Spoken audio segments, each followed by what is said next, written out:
Всем привет, с вами Кэцунеко. Наконец-то у меня дошли руки до вот этого клона Famicom, FinVite называется, если я правильно произношу. Данное устройство существует в двух вариантах. Версии 1, 2 и 3 ревизии. Разница между ними, конечно же, в цене. Это вторая ревизия стоит 2200, а третья 3200, то есть разница в 1000 рублей всего лишь. Ну и еще имеется различие в плане железа. В третьей ревизии улучшена схема питания, которая более эффективно работает и с наименьшим тепловыделением. А также усовершенствована система видеотракта. Ну, это, короче, меньше полос, всяких муаров, глюков, негативных эффектов. Вот, собственно, и все различие. Единственное, что обе ревизии, 2 и 3, питаются от 9 вольт, но второй ревизии нужно 800 мА, блок питания 9-вольтовый, а третьей ревизии 9 вольт и 1 ампер, то есть 1000 мА. Ну так. Немаловажная часть данного клона то, что схема питания автоматически выбирает правильную полярность подключенного блока питания. То есть помните, как раньше было на староделах и оригинальных фамикомах, к примеру, плюс был снаружи на блоке питания, а минус внутри. То есть сейчас вам не нужно заморачиваться, чтобы не сжечь, к примеру, свою любимую приставку. В этот клон вы просто тупо подключаете 9-вольтовый блок питания и не заморачивайтесь, где у вас там плюс, снаружи он или снутри. Схема сама определит нужную полярность и запустит данный клон. А перед тем, как начать, давайте я начну с предыстории. В общем, я связался с разработчиком, одним из разработчиков данного устройства, и поинтересовался вообще, как они докатились до такого, что изобрели данное устройство. В общем, пишет: написанием прошивок, разработкой печатных плат, пайкой прототипов занимался RAM Factory, он же Михаил. Предыстория FinVite проста. За основу взята оригинальная схема Dendy, причем сама схема перерисована Игорем Внуковым под ником Hardwireman. Но оригинальная схема выдавала очень плохое изображение. Соответственно, видеоусилитель на транзисторах был заменен видеоусилителем на спецмикросхеме. Причем схема разработана тем же Hardwireman. Впоследствии обнаружилась еще одна проблема. Генератор опорных частот на транзисторах запускал далеко не все CPU и PPU. CPU — это центральный процессор, а PPU — это графический процессор. И тут же я сам переделал генератор частот на микросхемы, то есть это RAM Factory Михаил, который... Ну и, собственно, вы сейчас на заднем фоне видите вложение, которое он мне предоставил с расположением всех деталей. Ну, тут все расписано, подписано. Ну, такая вот небольшая предыстория получилась. А теперь давайте перейдем к самому обзору, посмотрим, что это же за монстр такой. Забыл добавить основные фишки этой платы и именно этой ревизии. Ставьте на паузу и читайте. Ну вот она, эта плата. Как вы могли обратить внимание в предыдущем обзоре, коротеньком, я указывал, что у меня версия 3, то есть ревизия, вот FinVite. Единственное отличие, здесь перемычки немножко по-другому выглядят, они выглядят желтыми и красными. Для переключения региона, PAL и NTSC.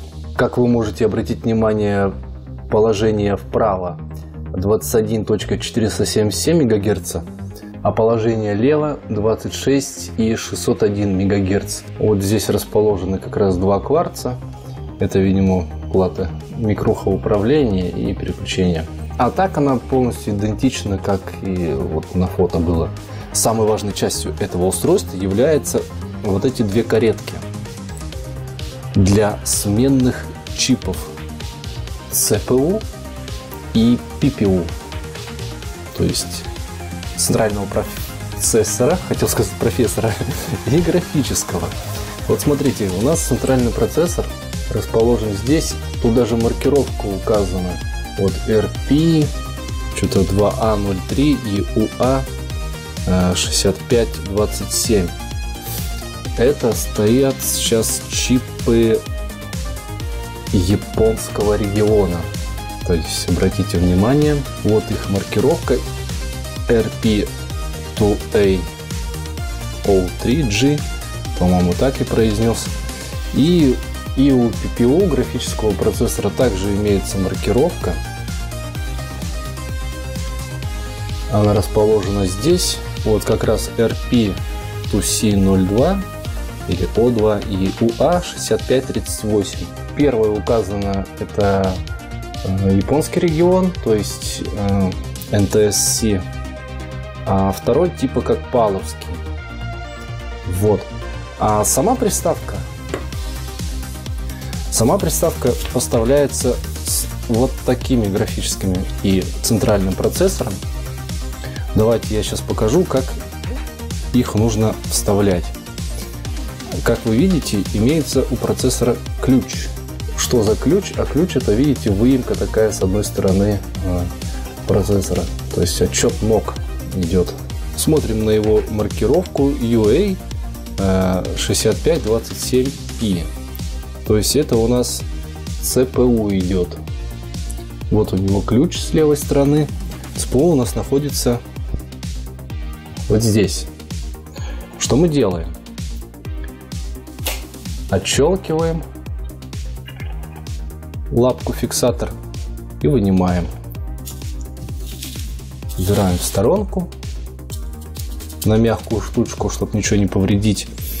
И смотрим. Нам сюда нужно установить, то есть, в комплекте поставки они уже были все вставлены.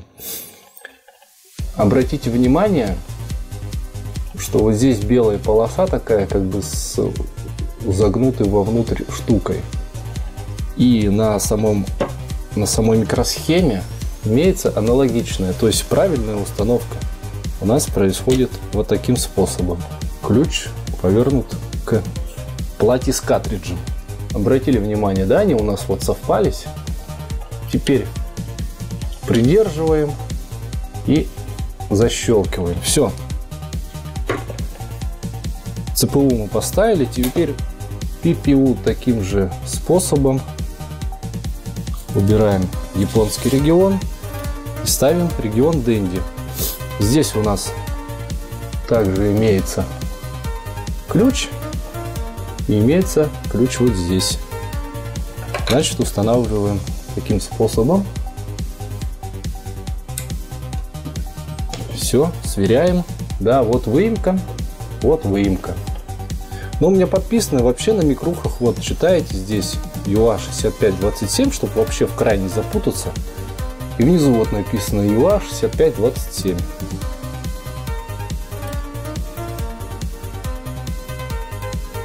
Так, вот в такой комплектации у нас поставляется данная приставка именно с этими двумя чипами. Чипы заточены под Dendy, но тактовая частота у них не европейского региона и не японского. Это что-то между посередине, можно так сказать.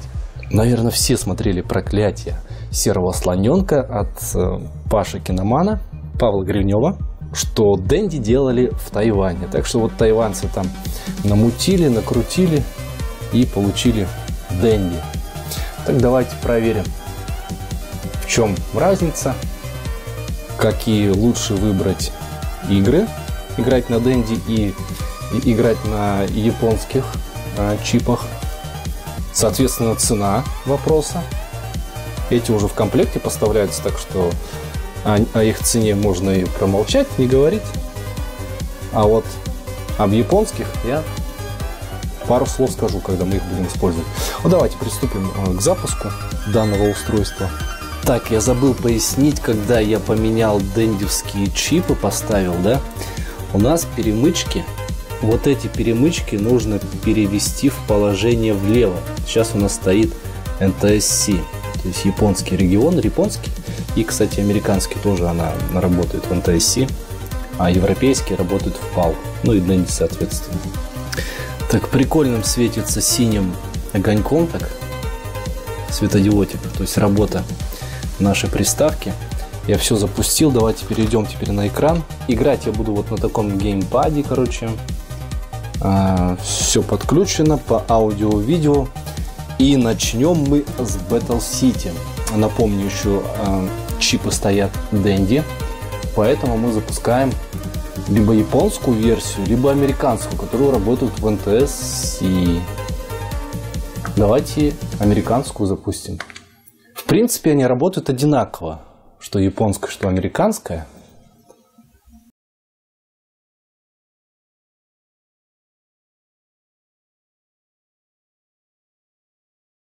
Ну и по поводу в плане глюков, там всех таких штук. Соотношение стоит у меня 4:3.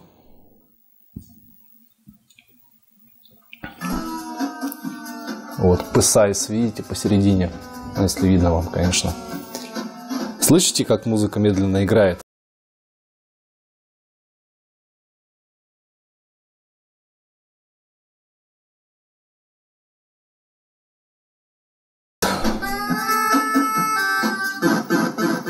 И у экрана полосы, получается, черные сверху, ну и снизу. Там вам не видно, но в принципе такой же толщины полоса.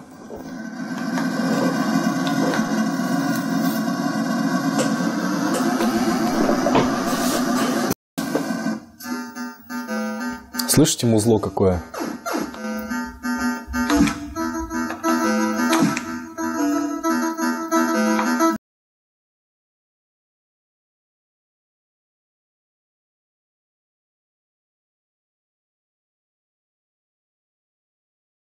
Не успел. Медленно все. Ну, в принципе, мы вот так раньше играли на Dendy. Зато обратите внимание на цвета. Сейчас вот появятся вот эти вот поросята, или кто-то, черти какие-то с секирами или с чем они там.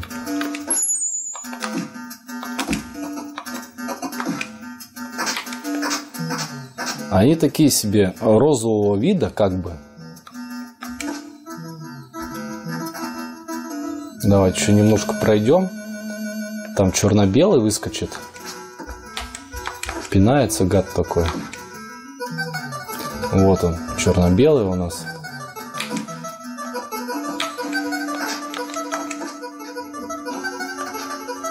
Там мушки какие-то. Бабочки, комарики, не знаю, что это. Мой удар. Ну и тут летающий тоже вот такого же принципе цвета. Так, давайте выберем другую игру. Ну, к примеру, вот...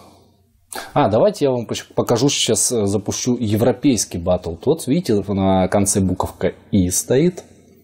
Ну, русская И, английская И.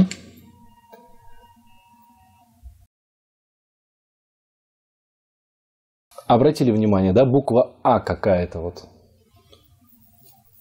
фигурирует везде, уже что-то не то.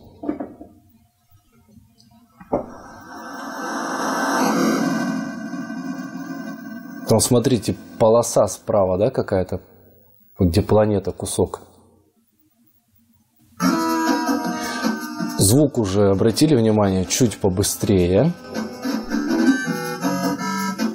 Уже более чем-то похож, но как бы тоже оно да не оно, как бы то да не то.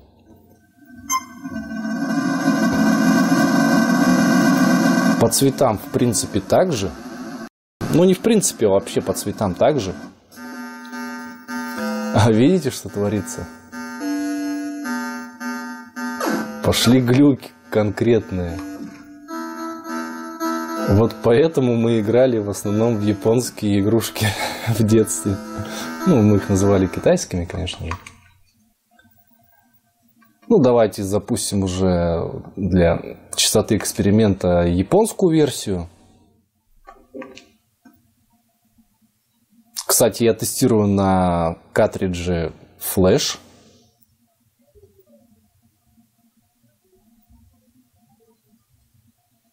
Позже я доставлю новодел китайский и стародел из 90-х. На микрухах у меня там есть и на каплях. И проверим, как этот клон будет работать с данными играми. Это мы все успеем проверить, не переживайте. Так, сейчас повторюсь, это японский ром японского региона.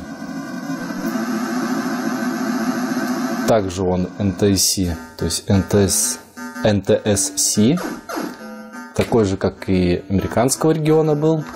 То есть, ну, все такое же.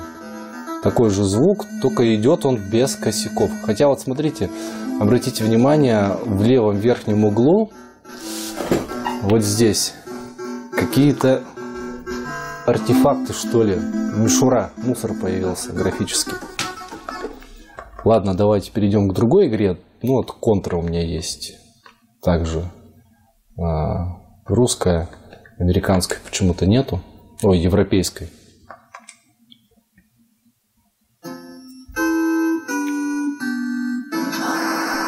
В общем, с регионами вы, в принципе, должны уже как бы понять, что есть такие как бы проблемы. Ну, контра идет замечательно. Все цветастое. И еще, повторяю, внимание, обратите на цвета. На дендевских вот этих микрухах они как бы сочнее. Так, и еще. На дендевских вот этих микрухах они как бы сочнее. Так, и еще давайте я вам покажу так, Робокопа 3-го.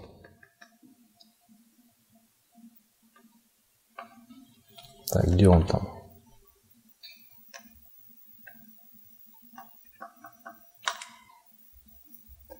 Запустим сначала американку. Ну, тут, в принципе, только американка и европейка. В Японии что, не портировали? Не выходило, что ли?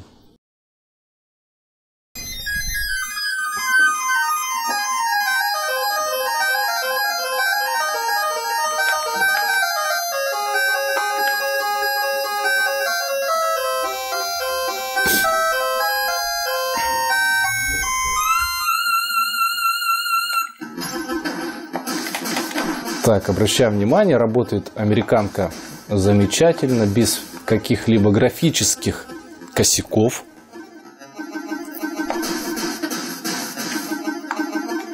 Но музыка все равно слышно, что медленная игра идет тоже как бы медленнее, нежели как она должна идти.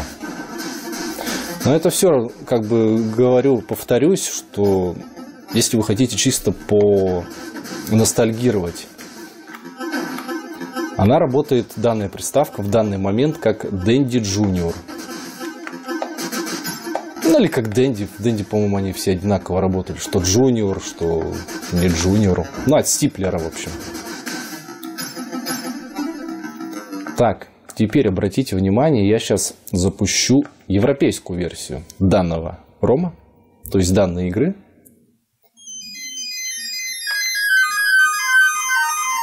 То есть PAL-версию. Еще раз повторюсь, с европейского региона игры это PAL-версии, а американского и японского региона NTSC региона.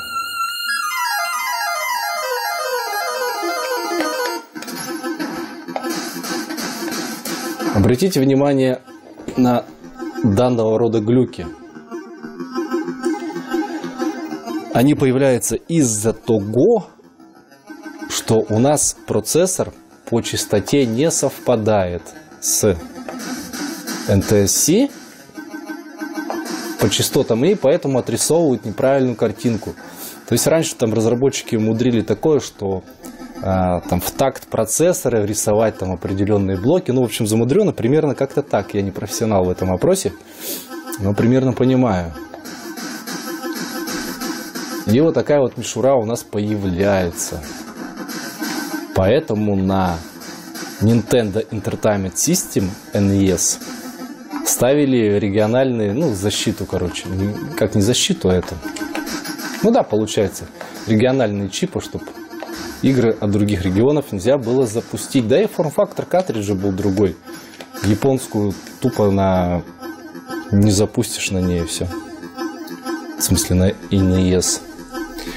Ну, давайте приступим к другим картриджам, проверим несколько штук и будем переключаться на японские чипы. Проверять мы будем на вот эта двухигровка с каплями, обычная плата, потом оригинальная Kirby, японская версия, новодельный хак Утиной истории 2, я недавно вот о них делал обзор, Deluxe Edition 2014. А стародел из 90-х, здесь не Нянькинс, не кот с перчаткой, а тоже многоигровка, она на микросхемах. Ну, собственно, вот этот вот хак тоже на микросхемах. Ну и, соответственно, оригинальный фамикомовский картридж также на микрухах. А вот этот вот, по-моему, там какая-то плата с памятью стоит и залипухи. Да хотя какие-то микросхемки, но она вообще легенькая, китайская, короче, ерундеция. Так, давайте начнем с 3 каплями, двухигровочка. Это Ghostbusters и там что-то Taito HQ, где там гоночки, машинки таранишь, такие штуки. Вторая, по-моему, да, Охотники за привидениями или первая? Что-то я не помню. Не успел посмотреть, что написано было. Блин, надо было другого чувака взять, ну ладно. Суть важна. Ну, тоже вроде как, да, все работает.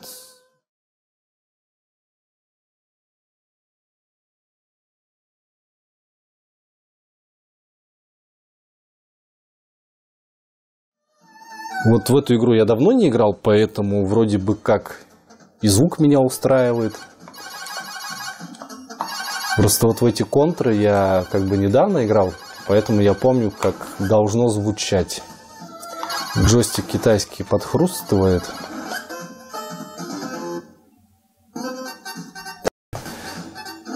Так, давайте я сброшу. Taito Chaser HQ. Да, обратите внимание на цвета.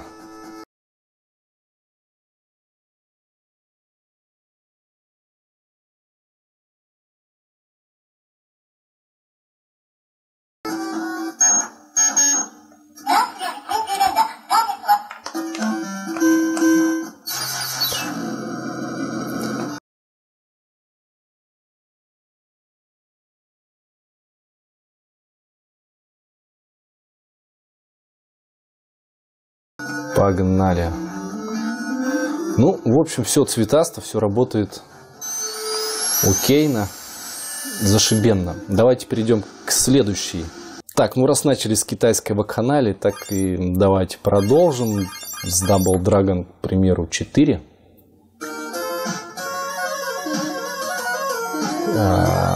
Что это такое? Proudly Presents. Не, ну музыка прикольная, как бы. В смысле в том плане, что приставка нормально музыку выводит, звук точнее. Аудиовыход, ну тут тоже графические косячки такие. Это что? Ну, внизу мусор какой-то имеется. Справа, как можете обратить внимание, да? Вот где сейчас стоит герой. Да, вам видно. Я вижу, что вам видно. Так, что бы тут еще?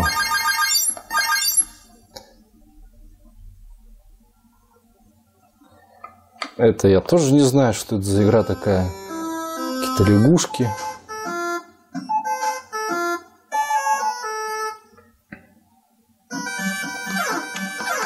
Ну, вроде как все. Да, она и будет нормально работать. Мне кажется, все картриджи запустят. Все будет четенько. Так, давайте не будем эту китайщину мучить. Перейдем к другому.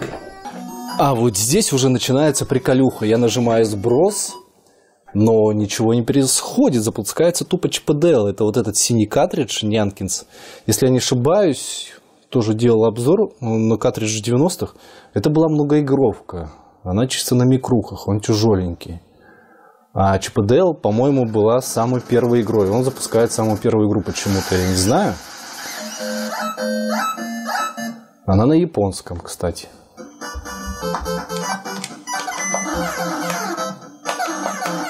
Ну, работает без косяков. Без графических. Поэтому должна, в принципе, работать норм. А там не было ли этих штук? Или они здесь будут? А, да, вот они здесь.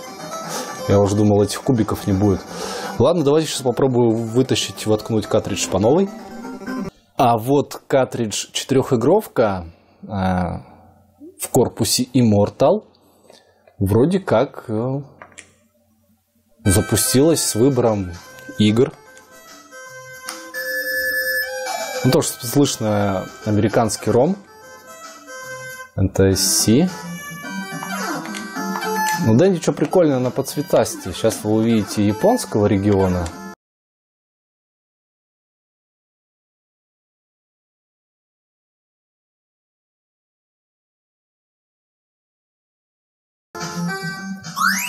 Ой, чуть сдохли. Давайте включу следующую игру. Ну, этот вроде бы как не на микрухах. Ну, может быть, одна какая-то микросхема есть, но он легкий, потому что, нежели вот тот синий был из-под корпуса, из-под Нянкинс.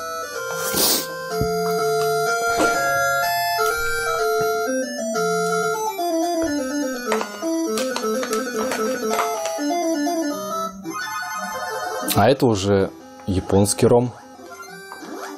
Ну да, они тут все NTSC.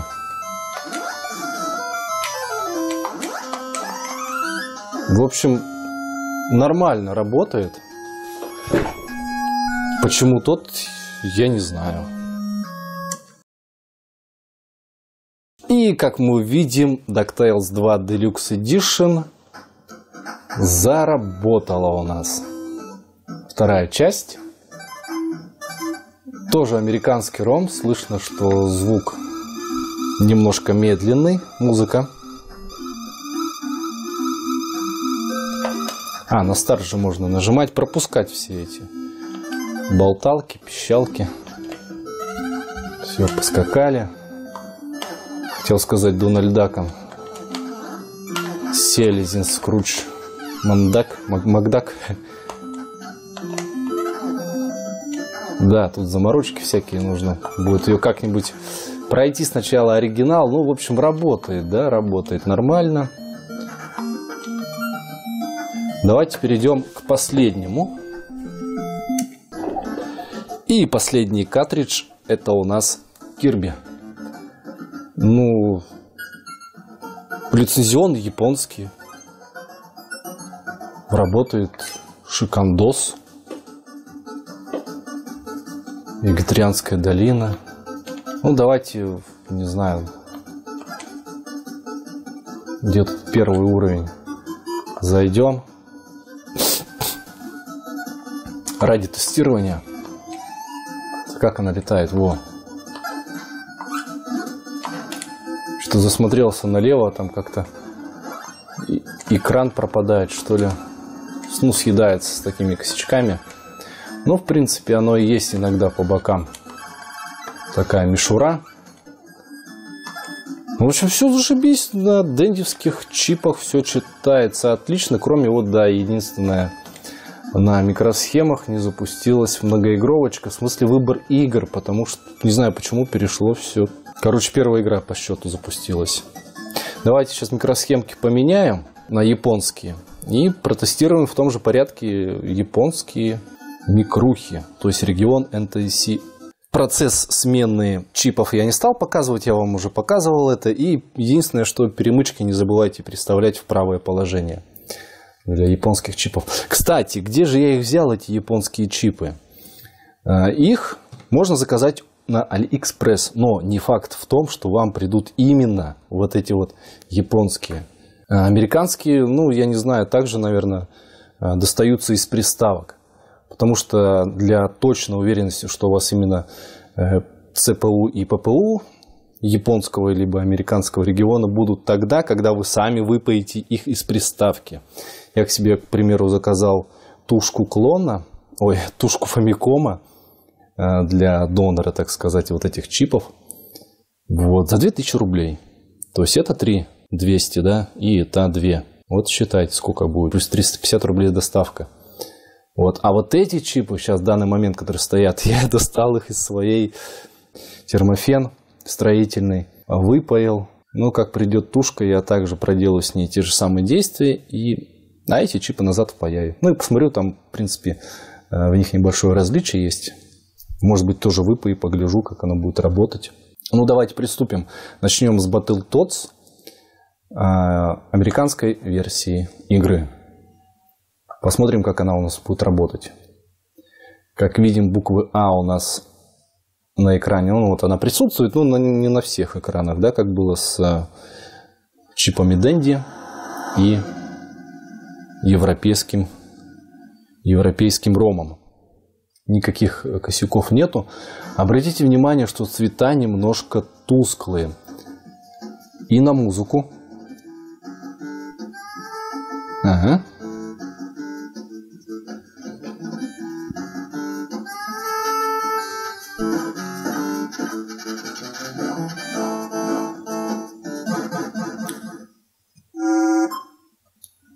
Музыка стала играть нормально, так, как она должна играть. О, нормас. Но цвета немножко такие, как бы тусклые, блеклые, что ли. На Dendy в Тайване, я говорю, подкрутили немного графони, но все равно до ума не довели, потому что игрушки идут медленно. Обратите внимание на цвета вот этих вот поросюнделев, я не знаю, кто это, черти какие-то с лопатами. Еще в жопку настучали мне, песка насыпали. Ну, давайте сейчас тоже черно-белого еще посмотрим.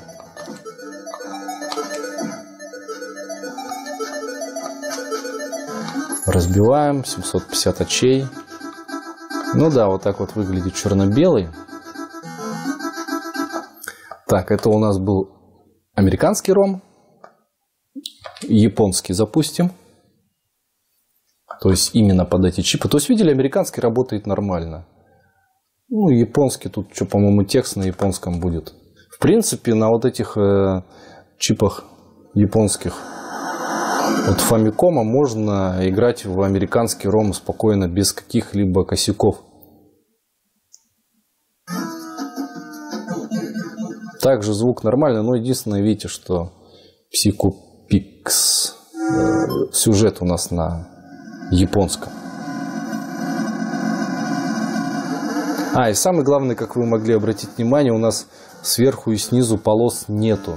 Картинка как бы нормально растянута, то есть в пределах нормы, это 60 Гц. А PAL у нас была немножко урезанная картинка и работала в 50 Гц. Это Dendy чипы. Вы, наверное, уже запутались, что он тут впаривает, какие-то регионы. На компе включил, и все работает. Да, там эмулятор автоматически подбирает регион, ну, то есть переключает его. И вы тупо играете. А здесь нужно как бы более, так сказать, деликатно подходить. То есть для каждого региона свой чип. Тогда вы насладитесь полноценной, качественной игрой, геймплеем. Вот такая вот штука. Для любителей фэншуя, так сказать. Так, теперь давайте я запущу европейский ром, который, по идее, несовместим. Ну, либо имеет в виду, ну, вот такие вот косяки, так же, как я запускал на дендевском чипе. Европейский тоже он не работал ни хрена. Японские шли и американские медленно. Также видите полоска справа, где планета. Музыка идет ускоренная.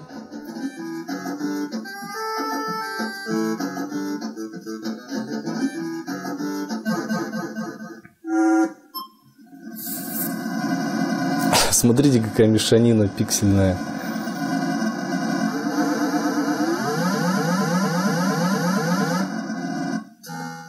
На Денди более-менее было.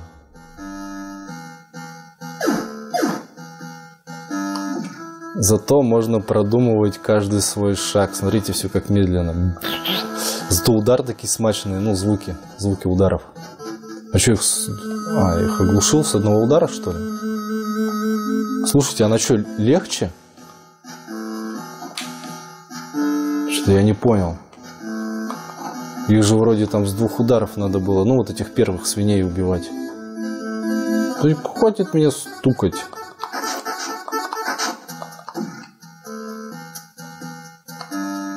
Эти, я бы, может, даже и на портал успел на тот бы. Ну-ка.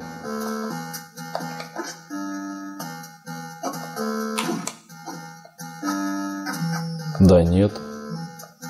Или смотрите, правый ушел, да, с одного удара. А, нет. Короче, хрен его знает. Ладно, понятно все. Давайте посмотрим на контру. Запущу американку. Ну, вы уже поняли, да, то есть американские ромы и японские именно вот на вот этих чипов от Famicom идут прям четенько. В правильной частоте. Так, как и они должны работать. Но единственное, обратите внимание на картинку. Трава уже не такая зеленая, так сказать, какая была на Денди. Зато скорость приемлемая. Точнее, такая, какая должна быть. И музыка правильная. То есть приятнее уху. Если вы вот эту вот мелодию уже, ну, услышите в таком виде, то как бы в дендевский вариант играть совсем не кошерно. Вы понимаете, что она не так играет, и начинает немного раздражать этот факт. Вообще в Control лучше, я думаю, играть на японскую версию. Тут немножко анимации, сюжета добавлено. Ну, в общем, поинтереснее будет. Так, все вроде, да? С флеш-картриджем мы разобрались. Переходим к китайщине. Так, это у нас двухигровочка на 3 каплях. А вот Ghostbusters 2. Музыка, обратили внимание, какая?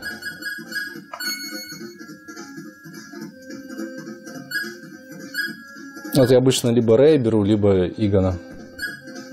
Винстон. Сигареты есть такие, Винстон. А давайте Рэй. Луч. Также обратите внимание на цвета. Они какие-то немножко блеклые по сравнению с Денди. И смотрите, они как шустро носятся. Тут помимо музыки они еще и... Ну, куда-то убежал. Да, по-моему... Я уже не помню. Мы как-то составляли команду такую вот. Они именно вдвоем четенько работали. Не было таких косяков, что он там бегал. Именно на ловушке кого-то берешь. И он четко это подходил. А не носился вокруг да около. Так, давайте вторую игру включу. Ну, в общем, как понятно, да? С регионами все. Для чего эти вот нужны чипы? Что за геморрой может возникнуть при покупке новодела? Я не знаю, сейчас новоделы какого региона вообще делают.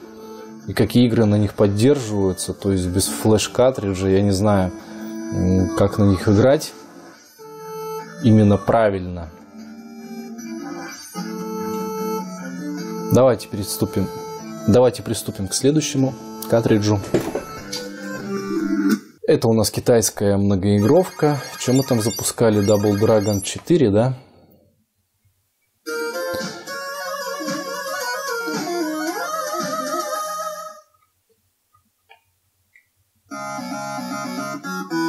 Во, сразу слышно, что музыка нормальная. Хотя под иероглифами, под надписями что-то непонятная какая-то была мешанина. Ну, тут все понятно. Хотя тут над буквами тоже какая-то мешанина присутствует. Ну, и здесь пиксельная вакханалия. Не знаю, с чем это связано. Говорите, игра вообще пошустрее работает. Ух ты, как я подножку сделал.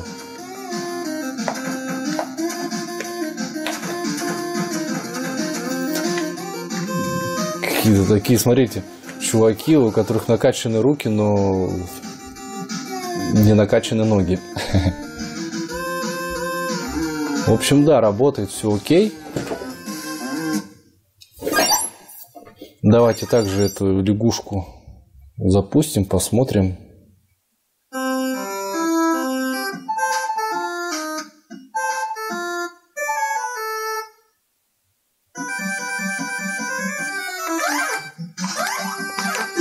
Здесь, по-моему, музыка тоже уже такая, какая она должна быть, но цвета также заметно блеклые. Ну, они так рассчитывались на Famicom. А это уже как бы неестественно накручено тайцами, которые выпускали Dendy Stippler. Ну, делали Dendy для фирмы Stippler. Переходим к следующему картриджу. А вот что у нас такое. Обратите внимание, помните, у меня в корпусе Нянкинс, где нарисован чувак из Тасмании, который крутится, не помню, как его звать, и Том и Джерри, по-моему, Том из мультика Том и Джерри. Вот эта многоигровка, где запускалась чисто Чип и Дейл, первая игра. Сейчас же вышел весь список 7 игр с японскими чипами, то есть NTSC формата. Давайте включим Чипа и Дейла, потому что я там сначала Чип и Дейл запускал, другого ничего не было. Не знаю, я несколько раз картридж вытаскивал, засовывал, сброс нажимал, резетом пользовался и переключателем питания, но никак мне не удавалось зайти вот в список этих игр. С чем это связано? Скорее всего, это связано с частотой процессора, нет? Хотя на клоне у меня вот этот Сюбер Лика, который был, да? Также там в обзоре где-то есть, я его там восстанавливал. Вот на нем у меня работало все отлично. Хотя не все работало отлично. Там код Феликс шел как бы темно, так знаете. О, я не понял. О, другие игры-то не включаются, прикиньте.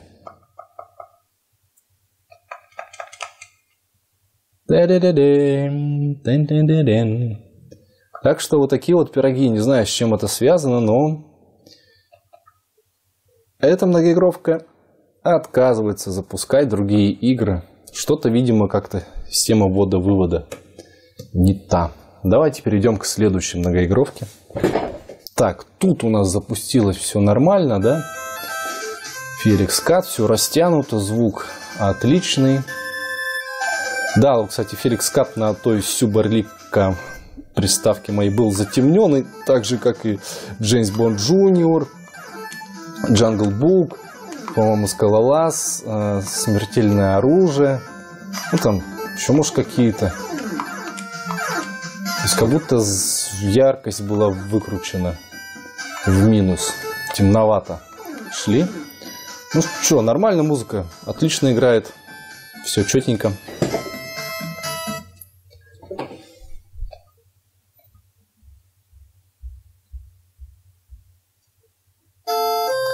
Это у нас японский образ, да? Тут был американский. Ну да, в принципе, все должно классно идти. Так, у нас еще 2 картриджа осталось.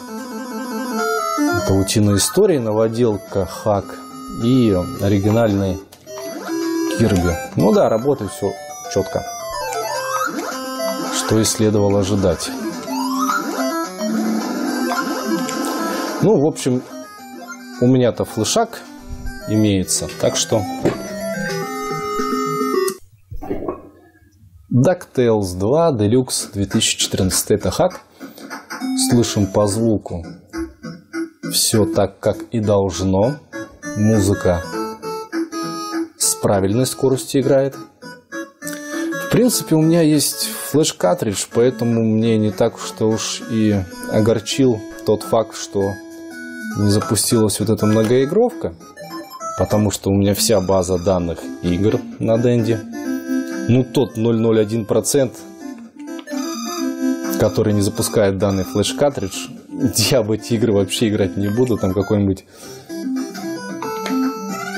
к примеру, китайская стратегия пошаговая, как настолочка, или какой-нибудь маджонг.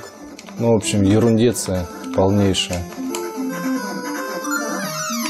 Короче, не запускать те игры, в которые вы точно не будете играть. Прям вообще.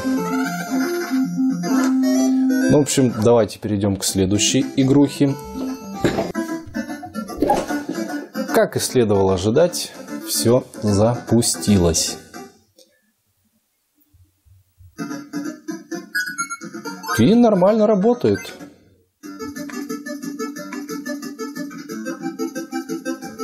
Давайте также включим первый уровень.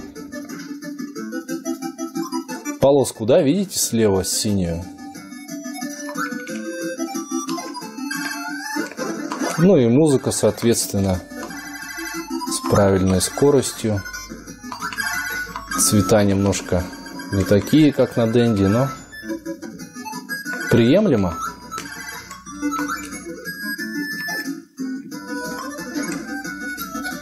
Ну, собственно, вот такие вот делишки. На этом я буду заканчивать свой обзор данного девайса. В общем, что могу сказать, если подытожить? Мне данная штука очень понравилась. Авторам данного устройства огромное спасибо. Я им очень доволен. Ну, а с остальными не прощаюсь. С вами был Кэцунеко. Еще услышимся. Джане!